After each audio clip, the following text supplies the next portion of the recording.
নাটক জন্মদিন কর্মশালায় যারা অংশগ্রহণ করছেন তাদেরকে নিয়ে এই নাটকটি তৈরি হয়েছে।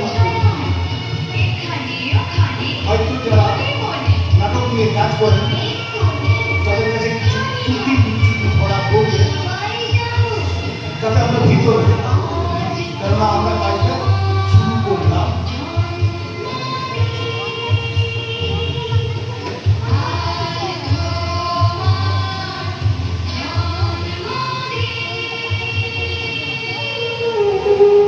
সকালবেলা